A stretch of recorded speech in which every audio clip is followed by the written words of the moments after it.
Hello everyone, welcome to How to Tuts.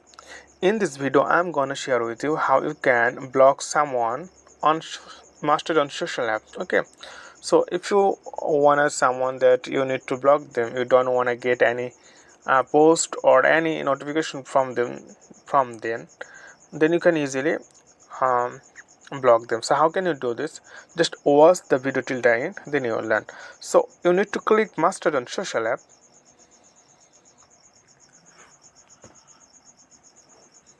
And then choose or select id who said id or gonna block. So I'm just click this one, and you can block them and through two ways. Okay, in the first way, you just click here three dot.